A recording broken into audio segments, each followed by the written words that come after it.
Pendant les vies de Gautama Bouddha, il y avait deux rois qui sont été meilleurs amis. Entre eux, il y avait une règle d'envoyer des cadeaux. Et un jour, il y a un roi qui a envoyé un cadeau à son ami, qui est aussi un roi.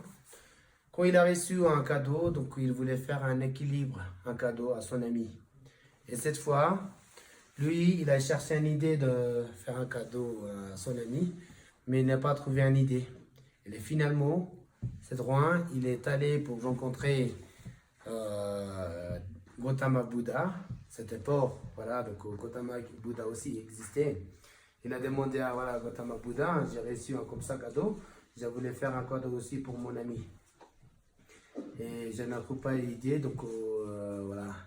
Et comme ça, Gautama Bouddha, il a dit, donc tu viens après 2 jours, je vais faire un cadeau pour ton ami. Et après, le Gautama Bouddha, il a pensé une chose. Cet époque, il a donné déjà son enseignement. C'est la première enseignement de Gautama Bouddha. C'était 4 nouvelles vérités. C'est Four Noble Truths en anglais, qui s'appelle souffrance, en cause de la souffrance, les sensations et les chemins. En anglais, c'est suffering, cause of suffering, and sensation and path. Voilà. Et comme il a fait en Inde, dans son région, son enseignement, les gens qui habitent un peu plus loin, qui ne sont pas attendus son enseignement. Là, Gautama Bouddha, il voulait expliquer avec son peinture, avec son image, pour expliquer son premier enseignement à cette personne qui habite plus loin de Gautama Bouddha. Et comme Gautama Bouddha, il a commencé à faire comme ça dessin, voilà, qui s'appelle Tanka, qui fait sur le tissu. Voilà, il a fait comme ça. Donc après, il a fait rouler extérieur avec les pierres précieuses. Il a fait un cadeau. Il a donné à Rouen. Le roi, il a fait un cadeau à son ami. Quand son ami qui a reçu son cadeau, quand il a ouvert l'image, il a tout de suite compris qu'est-ce qu'il voulait expliquer. Voilà. Ça va dire là une chose. Le roue de la vie qui explique toujours le premier enseignement de Gautama Bouddha, qui est les 4 nouvelles vérités, souffrance, en cause de la souffrance, les sensations et les chemins.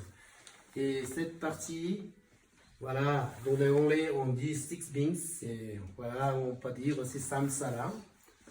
Et après, 3 éléments qui représentent en cause de la souffrance, et la lune qui représente les sensations. Et à côté, le Bouddha qui montre la direction qui s'appelle le chemin, le path. Au total, 4 enseignements. Et quand il a parlé, Gautama Bouddha, ça qui les gens qui existent dans les samsara, tout le monde a des souffrances. Dans les samsara, ça existe les 4 sortes de personnes, humains, les animaux, paradis, demi-paradis, l'enfer et les fantômes. Au total, il y en a 6. Tous qui existent dans les samsara, tout le monde a des souffrances. D'abord pour les humains, on a des souffrances. On a des souffrances comme quoi? C'était 3 souffrances. Ouais. Naissance, c'est une souffrance. Et après, maladie, c'est une souffrance. Et c'est la, voilà, et la mort. Ça, c'est les souffrances de humains. Et après, pour les animaux, il a aussi des souffrances comme quoi on utilise les mules, les chevaux pour transporter les choses. Voilà. Et aussi une chose pour avoir les poulets, les viandes, on tue les moutons, des poules. Ça, c'est les souffrances des animaux. Le reste, les 2 choses on a vues dans le monde, et le reste, on n'a pas vu, mais selon la philosophie du bouddhisme, il explique qu'ils ont aussi des souffrances, comme quoi, dans l'enfer, ils ont les souffrances insupportables froid et insupportables chaud. Ici, il voulait expliquer c'est insupportable froid. Voilà, imaginez une chose sans vêtements dans un glacier, c'est insupportable froid. Et insupportable chaud, c'est voilà, dans les casseroles, il y a les gens qui bouillent. Le bouillie, quoi. Ça, c'est insupportable chaud. Voilà. Et après, c'est la souffrance, le froid et le chaud. Et après, pour les fantômes, il y a aussi des souffrances comme quoi, très soif et très faim. Son ventre sont très grosses. Ils sont très fins, mais ils trouvent des nourritures. Bravo. Voilà, ils voulaient manger, ils n'arrivent pas. Parce qu'à cause de tout petit coup, ça ne traverse pas les nourritures. Même les lots aussi, ça ne traverse pas. Comme ça, ils sont allés très soifs et les très fins. Et après, demi-paradis, ils ont aussi des souffrances, comme quoi, normalement, voilà, les paradis ou les demi-paradis, ils vivent 2500 ans. Pendant 2500 ans, voilà, ça quand ils voulaient, ils trouvent facilement. Mais, voilà, avant, pendant les vies, ça sent très bon, pas besoin de mettre les parfums. Mais avant de mourir, pendant une semaine avant, ils ont rendu compte, ils vont réincarner dans les ici. Voilà. Et pendant une semaine, ils ont les très souffrances. Et avant, ça sent très très bon, mais là, ça sent vraiment mauvais. Comme ça, voilà, ils ont les très, comment dire, les souffrances de la réincarner dans l'enfer ou le fantôme et les animaux. Et demi-paradis, il a aussi des souffrances, quoi. Il toujours dispute avec les gens du paradis.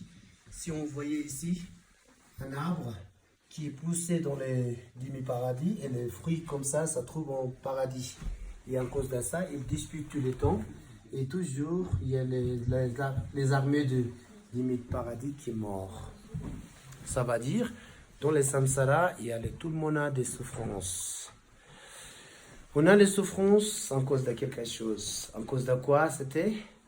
Dans notre intérieur, ce qui existe dans les samsara, tout le monde a des 3 poisons dans notre intérieur, c'est colère, les désirs et l'ignorance. Et il explique celui-là, le serpent qui représente la colère. Et ici, il a fait un coq, normalement ça existe, un pigeon qui représente le désir et le cochon qui représente l'ignorance. Comme ça, donc voilà les 3 poisons qui sont dans notre intérieur. À cause de ça, on est dans les samsara. Dans notre 3 poisons qui est toujours dans notre intérieur, si on fait une bonne chose pendant notre vie, peut-être les vies prochaines, on va réincarner encore comme un humain, soit dans les paradis, soit dans les demi-paradis. Si on fait mauvaise chose avec les 3 poisons qui sont dans notre intérieur, on va réincarner dans les fantômes, soit dans l'enfer, soit dans les animaux. Mais toujours dans les samsara. Il faut essayer de sortir dans les samsara. Donc là, il faut diminuer notre 3 poisons. Voilà, jour par jour. Comme la lune, le premier jour, lune est tout petit. Deuxième jour, un peu plus grand. Troisième jour, un peu plus grand. Et le 15e jour, la lune est pleine. Ça va dire, si on fait jour par jour de notre poison, on va diminuer. Et un jour, on va trouver un chemin pour d'aller au nirvana. Voilà, c'est la route de la vie. La lune, c'est la sensation. Et le chemin, c'est le Bouddha qui fait un doigt. Ça, c'est la route de la vie.